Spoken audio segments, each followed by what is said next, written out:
Welcome to T-SAT.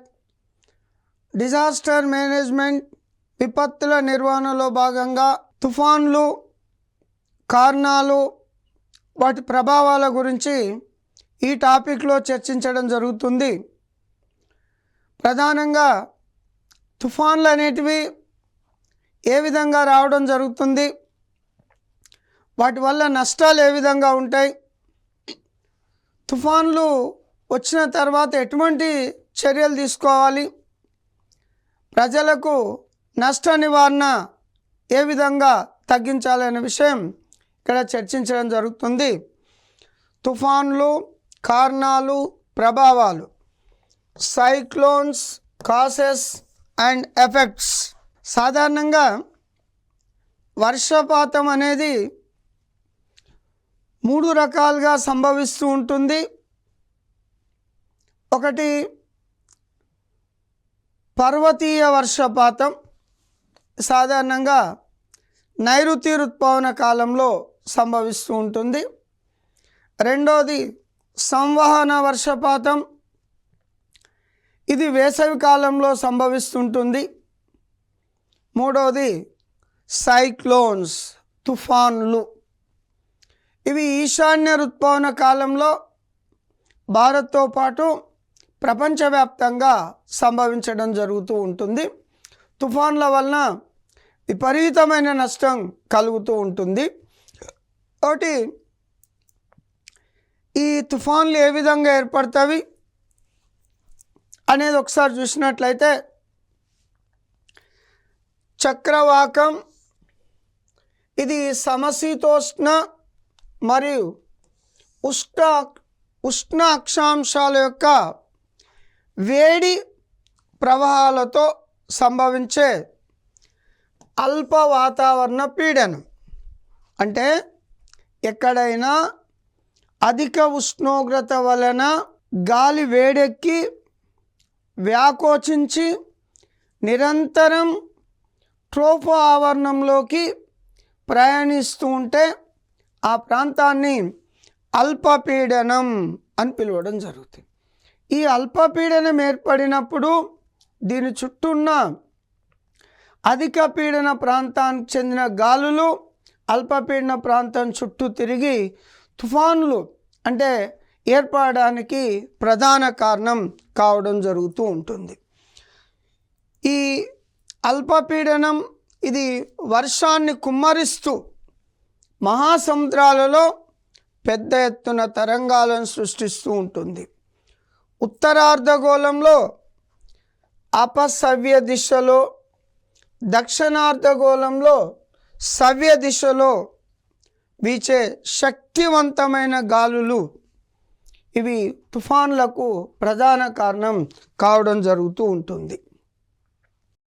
ఇక cyclone అనే పదం సైక్లోస్ అనే గ్రీక్ పదం నుండి వచ్చింది.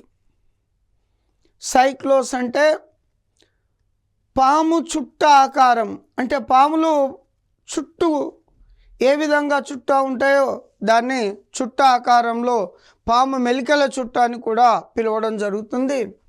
ముఖ్యంగా బంగాళాఖాతం, అరేబియా సముద్రంలో ఏర్పడే తుఫాన్లు ఈ పాము చుట్ట ఆకారంలో ఉంటాయని మొట్టమొదటిసారిగా హెన్రీ పెండింగ్టన్ అనే అతను సైక్లోన్ అనే పదాన్ని ఉపయోగించడం జరిగింది. ఇక చక్రవాకంలో అంటే తుఫాన్లో గాలి ఉత్తరార్ధగోళంలో సవ్య దిశ కలియ తిరుగుతూ దక్షిణార్ధగోళంలో అపసవ్య దిశలో తిరుగుతూ ఉంటుంది. ఇది భూమధ్య రేఖ, నార్త్ పోల్ అంటే ఉత్తర ధ్రువం, ఇది సౌత్ పోల్ అంటే దక్షిణ ధ్రువం. ఉత్తరార్ధగోళంలో సవ్య దిశలో, దక్షిణార్ధగోళంలో అపసవ్య దిశలో మనకు గాలులు తిరగడం జరుగుతూ ఉంటుంది. ప్రపంచ వాతావరణ సంస్థ 1976లో ఉష్ణమండల తుఫాన్లు అనే పదాన్ని గాలుల వేగం ఫోర్స్ అధిగమించే వాతావరణ వ్యవస్థల కోసం ఉపయోగించడం జరిగింది. చక్రవాకాలు సాధారణ లక్షణాలు అంటే తుఫాన్లు వాటి సాధారణ లక్షణాలు. ఒకటి, బలమైన గాలులు. తుఫాన్లు సంభవించినప్పుడు విపరీతమైన వేగంతో గాలులు సంభవిస్తాయి. రెండోది, అసాధారణ వర్షపాతం. సాధారణం కంటే ఎక్కువ వర్షపాతం నమోదవుతుంది. ఇంకోటి, తుఫాన్ల వలన కల్లోలం పెద్ద మొత్తంలో సృష్టించడం జరుగుతూ ఉంటుంది. ఈ చక్రవాతాలు అంటే తుఫాన్లు ఏర్పడినప్పుడు ప్రధానంగా పెనుగాలులు, బలమైన గాలులు సంభవిస్తాయి. వరదలకు కారణమయ్యే కుంభవృష్టి సాధారణం కంటే ఎక్కువ వర్షపాతం సంభవిస్తుంది. అధిక వేళ తరంగాలు అంటే సముద్ర తీరంలో అలల తీవ్రత ఎక్కువగా ఉంటుంది. అలల తీవ్రత ఎక్కువగా ఉంటుంది అంటే తుఫాన్ ఏర్పడినప్పుడు జరిగే ప్రధాన అంశాలు.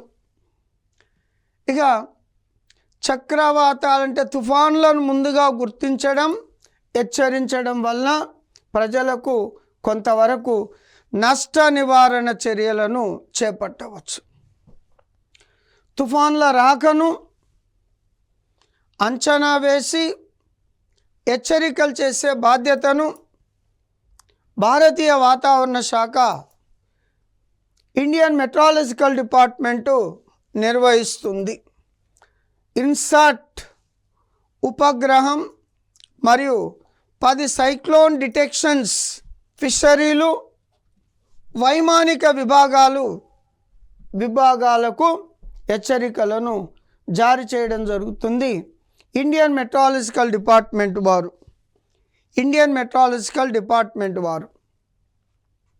తుఫాన్లు సంభవించినప్పుడు అప్రమత్తత కొరకు 48 గంటలకు తుఫాను హెచ్చరికను చేయడం జరుగుతుంది. అంటే తుఫాన్లు వచ్చే అవకాశం ఉంది, ముందస్తు చర్యలు తీసుకోండి అనే హెచ్చరికను 48 గంటల ముందు హెచ్చరికను చేయడం జరుగుతుంది. అదేవిధంగా 24 గంటలకు సైక్లోన్ హెచ్చరికను ఇన్సాట్ ఉపగ్రహం ద్వారా స్థానిక భాషల్లో ప్రచార నిమిత్తం విపత్తు హెచ్చరిక వ్యవస్థ అనేది ఉంటుంది. స్థానిక భాషల్లో అంటే ముఖ్యంగా భారతదేశ తీర ప్రాంతంలో 9 రాష్ట్రాలు, 4 కేంద్రపాలిత ప్రాంతాలు ఉన్నాయి. గ్రామీణ ప్రాంత ప్రజలకు స్థానిక భాషల్లో హెచ్చరికలు చేయడం వల్ల త్వరగా అర్థం కావడం జరుగుతూ ఉంటుంది. రాష్ట్ర ప్రభుత్వ అధికారులు తుఫాన్ హెచ్చరికలను 4 దశల్లో చేయడం జరుగుతుంది. అంటే ఫ్రీ సైక్లోన్ వాచ్ 72 గంటల ముందు జారీ చేస్తారు. తుఫాన్ ఏర్పడే అవకాశం ఉందని 72 గంటల ముందు జారీ చేయడం వల్ల సపోజ్ పంట కోతకు సంబంధించి ఇంకా వేరే విధంగా వ్యవసాయ ఉత్పత్తులకు సంబంధించి చేపలు పట్టడానికి పోయే వారి గురించి తీర ప్రాంతంలో అనేక రకాల కార్యకలాపాలు జరుగుతాయి కాబట్టి వాటికి ముందస్తు హెచ్చరిక ఫ్రీ సైక్లోన్ వాచ్ 72 గంటల ముందు జారీ చేయడం జరుగుతుంది. అదేవిధంగా సైక్లోన్ అలర్ట్, తుఫాను వస్తుంది అలర్ట్గా ఉండండి అనేది 48 గంటల ముందు జారీ చేయడం జరుగుతుంది. 48 గంటల ముందు జారీ చేయడం జరుగుతుంది. తుఫాను హెచ్చరికను 24 గంటల ముందు జారీ చేస్తారు. ఇక తుఫాన్ ఏర్పడింది, తుఫాన్ తీర ప్రాంతం వైపు దూసుకురావడం జరుగుతుంది అంటే తుఫాను తీరం దాటింది అనే విషయాన్ని కనీసం 12 గంటల ముందు మనకు జారీ చేయడం జరుగుతూ ఉంటుంది. భారత వాతావరణ శాఖ తుఫాన్లకు సంబంధించిన మ్యాప్లను, తుఫాను ప్రయాణించే మార్గాన్ని అంచనా వేయడానికి ఇన్సాట్ ఉపగ్రహం ద్వారా కనిపెట్టడం జరుగుతుంది.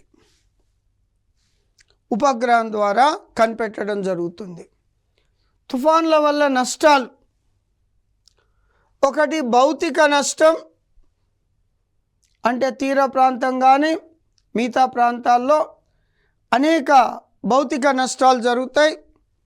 ఇంకోటి ప్రాణ నష్టం మరియు ప్రజా ఆరోగ్యం. భారీ తుఫాన్ల కారణంగా ప్రజలు ప్రాణాలు కోల్పోయే అవకాశం ఉంటుంది. ప్రజా ఆరోగ్యం: తుఫాను కారణంగా వరదలు సంభవిస్తాయి. వరదలు సంభవించినప్పుడు అనేక ప్రాంతాలు, లోతట్టు ప్రాంతాలు మునిగిపోవడం జరుగుతుంది. లోతట్టు ప్రాంతాలు మునిగిపోవడం వల్ల ప్రజలకు కావలసిన సరుకులు అందక ఆరోగ్యం దెబ్బతిని పెద్ద మొత్తంలో ప్రజా ఆరోగ్యం దెబ్బతినడం జరుగుతుంది. మరి ఇంకోటి పంటలు మరియు ఆహార సరఫరాలు. సపోజ్ పంటలు కోతకొచ్చే దశలో తుఫాన్లు సంభవిస్తే పంటలు నష్టపోవడం జరుగుతూ ఉంటుంది. అదేవిధంగా ఆహారం సరఫరా అనేది ఇబ్బందులు ఏర్పడడం జరుగుతూ ఉంటుంది. ముఖ్యంగా కమ్యూనికేషన్ వ్యవస్థలు దెబ్బతినడం జరుగుతుంది. కమ్యూనికేషన్ వ్యవస్థలు, రవాణా వ్యవస్థలు, రైల్వేలకు సంబంధించిన వ్యవస్థలు, విద్యుత్ వ్యవస్థ పూర్తిగా దెబ్బతినడం జరుగుతుంది. తుఫాన్ల వలన అనేక నష్టాలు ఉండడం జరుగుతుంది. భారతదేశంలో తుఫాన్లకు సంబంధించి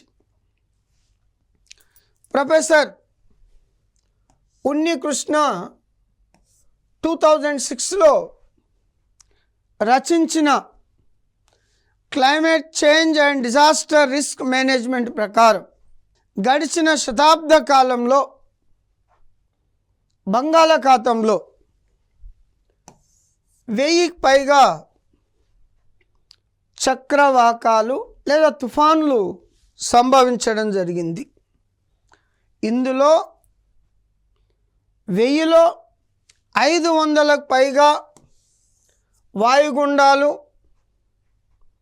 400లకు పైగా తుఫాన్లు లేదా తీవ్ర తుఫాన్లు వీటిలో ఉన్నవి.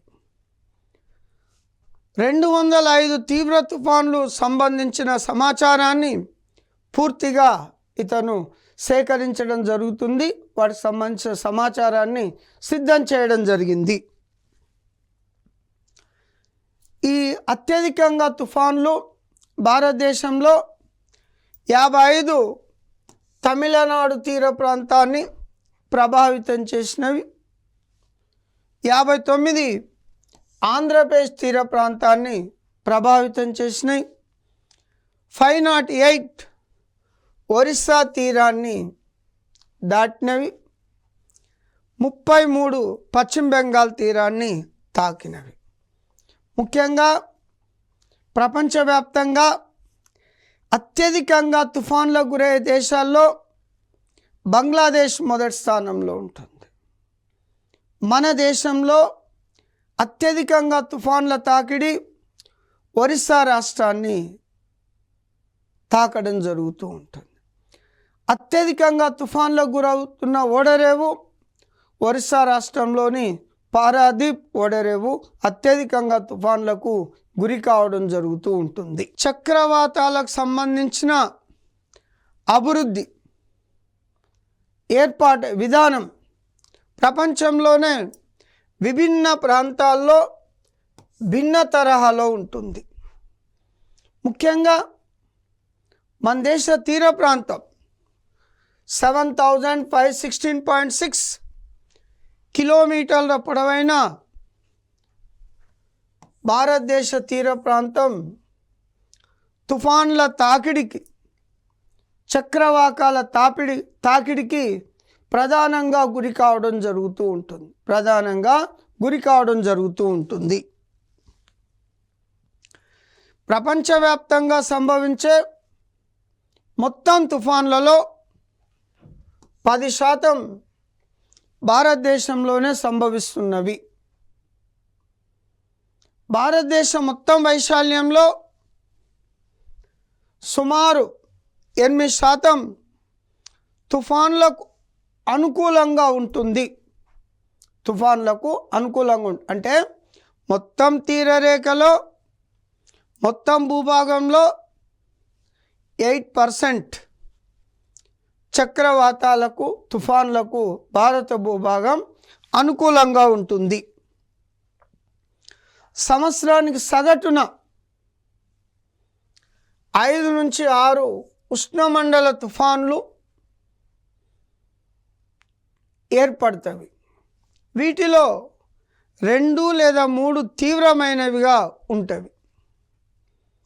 అరేబియా సముద్రంలో కంటే బంగాళాఖాతంలో ఎక్కువ తుఫాన్లు ఏర్పడుతూ ఉంటాయి. భారతదేశంలో ఏర్పడే తుఫాన్లలో బంగాళాఖాతం, అరేబియా సముద్రాలతో పోల్చినట్లయితే తుఫాన్ల నిష్పత్తి 4.1గా ఉంటాయి. అంటే ఒక 5 తుఫాన్లు సంభవిస్తే 4 తుఫాన్లు బంగాళాఖాతంలో, 1 తుఫాను అరేబియా సముద్రంలో సంభవించడం జరుగుతుంది. బంగాళాఖాతం తుఫాన్ల ఏర్పాటుకు, అభివృద్ధికి సహాయపడుతుంది. అరేబియా సముద్రం తుఫాన్ల ఏర్పాటుకు, అభివృద్ధికి సహాయపడదు. ఎందుకంటే బంగాళాఖాతం ఇది ఒక అఖాతంలాగా ఉంటుంది. అత్యధిక ఉష్ణోగ్రతలను కలిగి ఉండడం జరుగుతుంది. అరేబియా సముద్రం యొక్క విస్తృతి ఎక్కువగా ఉంటుంది. మన దేశంలో తుఫాన్లు తరచుగా 2 తీరాలు, అంటే పశ్చిమ తీరం అరేబియా సముద్రం, తూర్పు తీరం బంగాళాఖాతంలో సంభవిస్తూ ఉంటాయి. భారతదేశం మొత్తం తీరరేఖలో సంభవించే చక్రవాతాలు లేదా తుఫాన్లు 3/2 వంతు బంగాళాఖాతంలో ఏర్పడి తూర్పు తీరాన్ని తాకుతవి. ముఖ్యంగా అత్యధికంగా తుఫాన్లు ఒరిస్సా తీరం వద్ద తీరాన్ని దాటడం జరుగుతుంది. భారతదేశంలో ఉష్ణమండల తుఫాన్లు లేదా ఉష్ణమండల చక్రవాతాలు మే, జూన్ నుండి మరియు అక్టోబర్, నవంబర్ మాసాల్లో సంభవిస్తాయి. ప్రధానంగా మే నెల లేదా జూన్, తర్వాత అక్టోబర్, నవంబర్ మాసాల్లో భారత్తో పాటు ప్రపంచవ్యాప్తంగా సంభవిస్తాయి. ఇటీవల ఒక 2 రోజుల ముందు మనకు తమిళనాడులో తుఫాను పెద్ద మొత్తంలో తీరాన్ని తాకడం జరిగింది. అత్యధికంగా నష్టపోవడం జరిగింది తమిళనాడు రాష్ట్ర ప్రభుత్వం. తుఫాను కారణంగా మద్రాస్ నగరంలో ఎయిర్పోర్ట్తో పాటు రైల్వే స్టేషన్లను కూడా మూసివేయడం జరిగింది. ఆ విధంగా అక్టోబర్, నవంబర్ నెలలను తుఫాను నెలలు పిలవడానికి కారణం ప్రపంచవ్యాప్తంగా ఈ నెలల్లోనే తుఫాన్లు ఏర్పడడం జరుగుతూ ఉంది. Orissa super cyclone. సాధారణంగా సూపర్ సైక్లోన్ అంటే గాలి గంటకు వీచే వేగం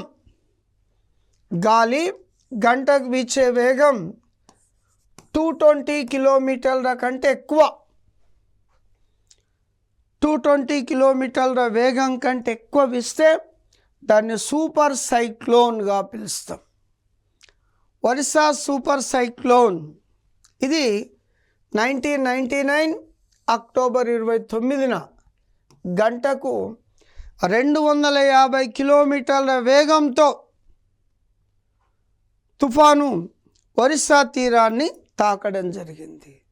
దేశంలో సంభవించిన తుఫానులలో అత్యంత తీవ్రమైన తుఫానుగా భావించడం జరుగుతుంది. కనీసం అనధికార లెక్కల ప్రకారం ఒక 10,000 మంది ప్రాణాలు కోల్పోవడం జరిగింది ఈ సూపర్ సైక్లోన్ కారణంగా. ఈ సూపర్ సైక్లోన్ ఒరిస్సాలో 12 జిల్లాలలో 15 మిలియన్స్ మంది పైన ప్రభావాన్ని చూపింది. దాదాపు 3.5 మిలియన్స్ పిల్లలు, లక్షలాది మంది ఎటువంటి ఆశ్రమం లేకుండా అపార ఆస్తి నష్టాన్ని, పర్యావరణ నష్టానికి ఈ తుఫాను భారీ నష్టం కలిగించడం జరిగింది. ఒరిస్సా సూపర్ సైక్లోన్ తీర ప్రాంతానికి వచ్చే నాటికి ఈ విధమైన ప్రచండ వేగంతో ప్రయాణించడం జరిగింది. భారతదేశంలో తుఫాను వైపరీత్యం ఉన్న జిల్లాలు తీసుకుంటే ఇది మనకు శ్రీలంక, ఇండియన్ ఓషియన్, హిందూ మహాసముద్రం, ఇది అరేబియా సముద్రం, ఇది బంగాళాఖాతం, ఈ వైపు పశ్చిమ తీరం, ఈ వైపు తూర్పు తీరం. మనకు 9 రాష్ట్రాలకు 4 కేంద్రపాలిత ప్రాంతాలకు తీరరేఖ కలదు. ఇవి మొత్తం ఉష్ణమండల తుఫాన్ల ప్రభావాన్ని కలిగి ఉండడం జరిగింది. తీర ప్రాంతంలో వివిధ రాష్ట్రాలు, తీర ప్రాంతంతో పాటు మిగతా ప్రాంతాల్లో కూడా తుఫాను ప్రభావాన్ని కలిగి ఉండవన్నదానికి ఈ మ్యాప్ మనకు తెలియజేయడం జరుగుతుంది. తూర్పు తీరంలో ప్రధానంగా తమిళనాడు, ఆంధ్రప్రదేశ్, ఒడిస్సా, పశ్చిమ బెంగాల్ మరియు కేంద్రపాలిత ప్రాంతమైన పాండిచ్చేరి లేదా పుదుచ్చేరి, పశ్చిమ తీరంలో గుజరాత్ రాష్ట్రం తుఫాన్ల తాకిడిని, వైపరీత్యాన్ని, దుర్బలత్వాన్ని అత్యధికంగా కలిగి ఉండడం జరిగింది. ముఖ్యంగా 9 రాష్ట్రాలలో ఒడిస్సా రాష్ట్రం అత్యధికంగా తుఫాన్ల ప్రభావాన్ని కలిగి ఉంటుంది.